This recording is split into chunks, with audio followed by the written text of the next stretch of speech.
Hello, everyone. This is Rick, and welcome to Astralclub. This is Alien Planet Reincarnation. Before I get into it, just want to mention Patreon. If you'd like to support Astralclub, you can do so on Patreon. When you do, you get advance episodes on Sunday, a library of downloaded episodes for your podcast app, no commercials, and a Patreon email where we can talk back and forth.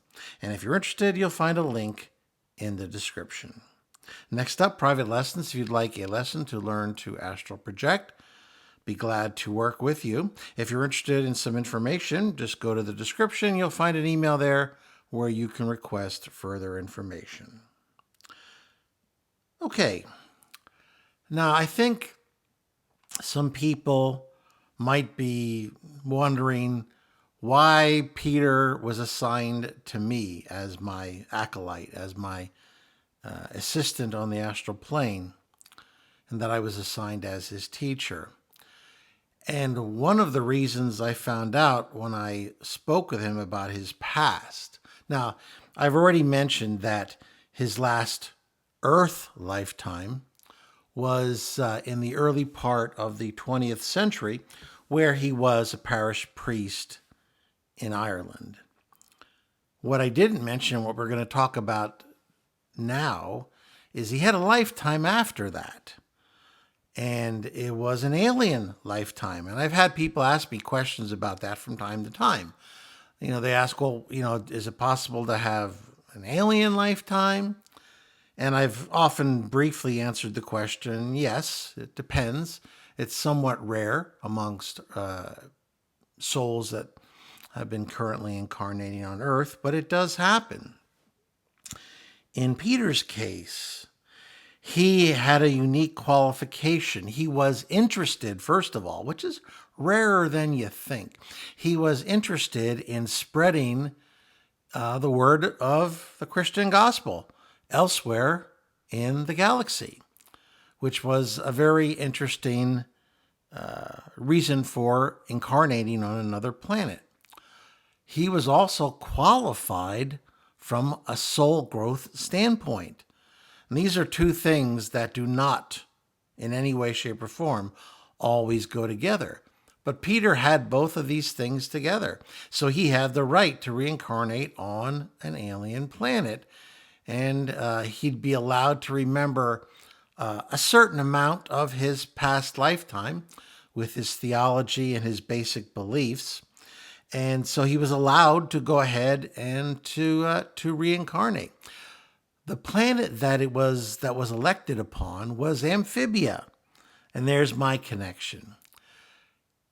He ended up reincarnating in a time that was earlier than my experiences with Amphibia. So they weren't quite as well along in their society. They weren't quite as united yet. It was an earlier time period when he reincarnated among them. And this is his story that he told me. If you're interested, just let you know, this will be in the Space and Aliens playlist. And this is a playlist that I have amongst my other ones that allows people interested in certain topics like space and aliens, in this case, to look up episodes that they might find interesting. And if you go into the Space and Aliens playlist, you'll see the episodes, two of them that I've currently posted in the past, on the Space and Aliens playlist. This one will also end up going on that playlist as well. So this is Peter's story that he told me. He said that he spent a certain amount of time on the astral plane. It's tough. We try to put it in our years, and I try to do that too, because in order to tell a coherent story, you need to reference Earth time, which is physical Earth time. Even knowing that right off the bat, I'm not really telling you the truth, because I have to use Earth physical language to try to describe something that is not earthly. So you have to go with it. because it's the only way the story makes sense. You might say he spent 30 to 50 years or something like that on the astral plane, going through lessons and some debriefings and what have you, when he decided on this alien reincarnation.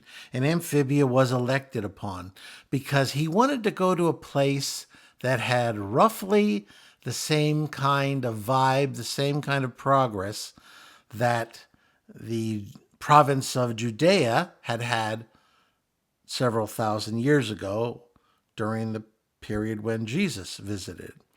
So he was obviously modeling himself after Jesus and a number of other prophets as well who existed during that time period and shortly after that time period. He was going for that particular type of experience. He had been allowed, as I said, to do this, and he was assisted in this reincarnation. Now, he was warned that this would be difficult, that the easiest way to put this, even though it was inaccurate or it didn't anywhere near approach the true scope of what he was doing, he was told that this would be difficult. And I remember he said to me that, oh, well, I knew that Jesus's life was difficult, so I was prepared for the challenges and the experience and the alienness of it all, which, once again, is rare among Earth people. There's not as many people interested in this type of challenge. So, as I said, he was ready and able and qualified. And he was sent to an earlier era of Amphibia.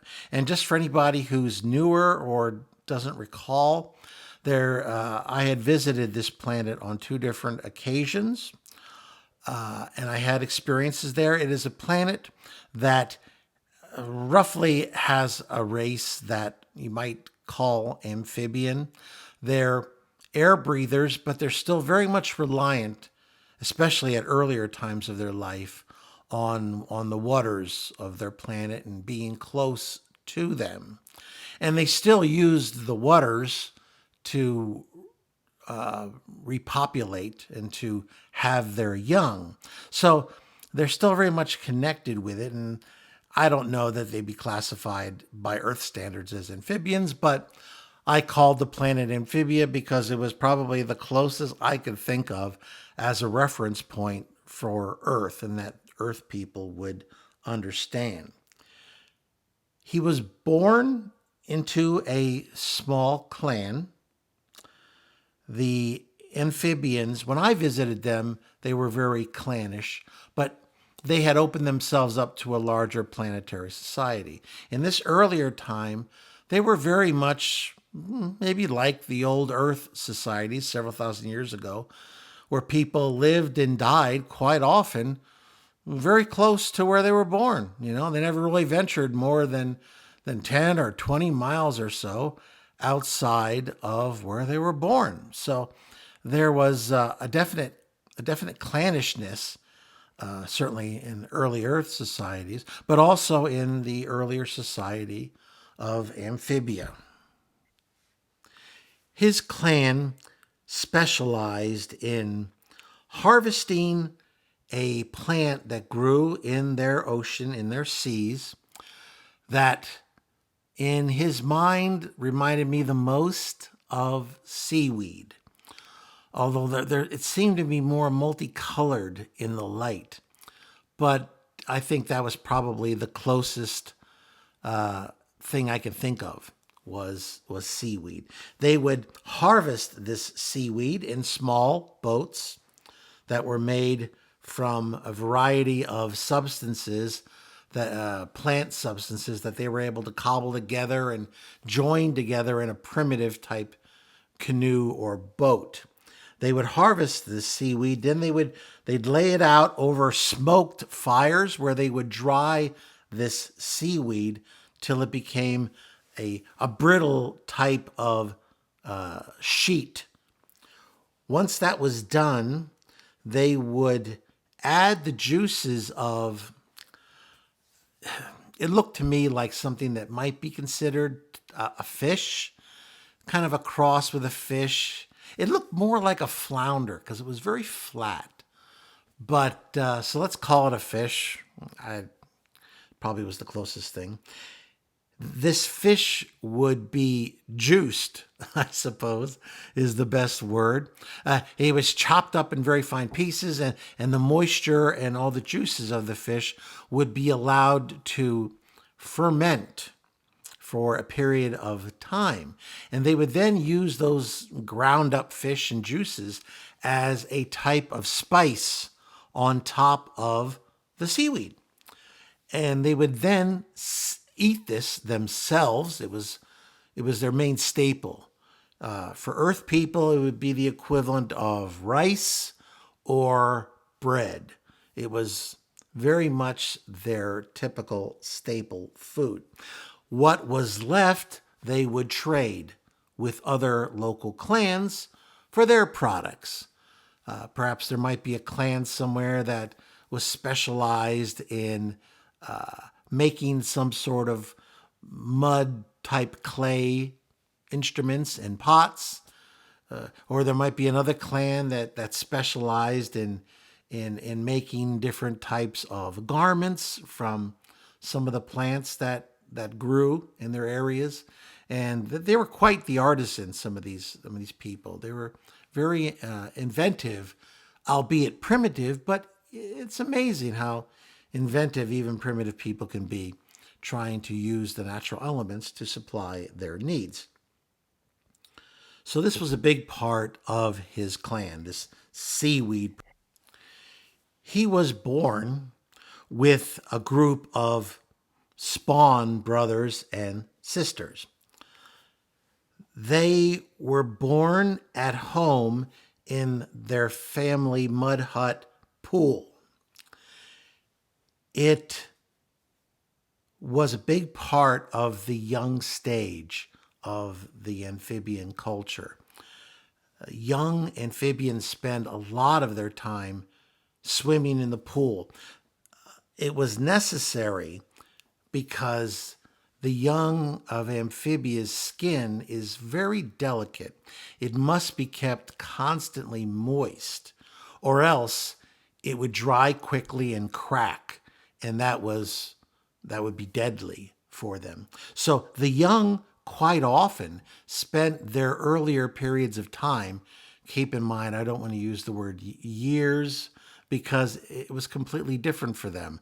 Our years based on our solar cycles and our months and what have you, based on moons, and it's very different for them. So let's just say for their initial period of time, they were kept inside of the hut. They never left it, and they would spend a lot of their time in the water. When I asked the reason for that particular custom, I was given two reasons. Now, I've already mentioned the first, which was the fragility of the young of the Amphibia species.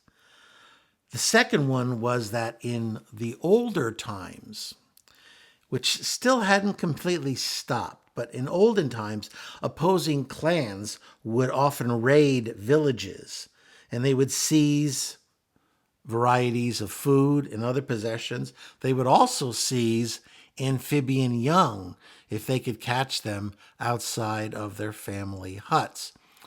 So when they did, they were used as food by the opposing clan.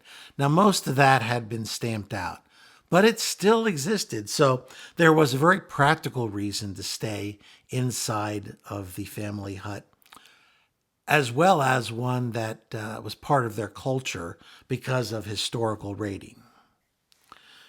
Peter told me that he had many of his memories from his last lifetime on Earth. He didn't have them all, but he had the basic tenets of his religious belief and his philosophy, which would be necessary for this lifetime.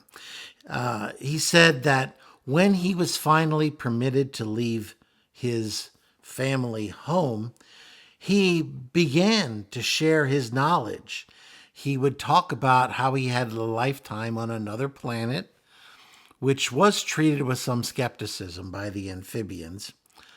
He also talked about this philosophy of love and peace, which was still a little bit of an unusual philosophy because keep in mind that not that long before, raiding had been common among the amphibians, and they were very much still oriented towards their individual clans. So there wasn't any real idea of love and peace outside of your particular clan. So this was, you might say, a revolutionary philosophy. Now, just let me say that from what Peter told me, the amphibians, even at their worst, were nowhere near as violent as humans and our civilizations. Sure, they had some small raiding clashes, but there was no concept of large organized warfare like our societies had going back to 4,000 years ago or so. So at their worst, they still weren't as violent as we were. And they were much less likely to kill, even during their raiding times. Yes, they would try to immobilize the enemies and take their possessions, but there wasn't that same bloodlust that humans seem to have. Anyway, he was treated relatively well when he was younger. He was treated as a bit of a curiosity when he was younger. So they didn't go out of their way to suppress him. He was treated, according to him, almost as a bit of an eccentric. Holy people, people who had these types of belief, were respected in that culture, although normally they would have a tract to the regional temple if they displayed this type of belief system. He was offered a place in their temple as a neophyte, using earth language, as someone who would be a new student to the temple of the amphibian gods. He refused this invitation, which did cause a good amount of consternation because in that culture, refusing an honor like that was unheard of. So this probably put a few amphibian noses out of joint at the time. He became a youth still preaching this love and peace and unity. But during a particular extended dry period, and if you go back to the earlier amphibian episodes, you'll note that in this culture, there was periods of inundation, flooding, and then there was long periods of dryness. And in extended periods of dryness, things would become scarce. Food would become scarce. The necessary moisture they needed would become scarce. So they definitely feared these extended dry periods. And during one particular extended period, the temple decided that a sacrifice was necessary. And during these periods of time, this regional temple would be responsible for pulling lots. And they would select usually some sort of group of people, maybe 10, 11, or 12. And they had lots that they would choose from. Everybody had like their symbol, their clan symbol would be placed on little stones, and then they'd be thrown in and picked out at random by this regional temple. Peter thinks that he was set up, that his particular stone was picked because the priests in the temple were irritated and they wanted to eliminate him. So he was among the group that was chosen for sacrifice.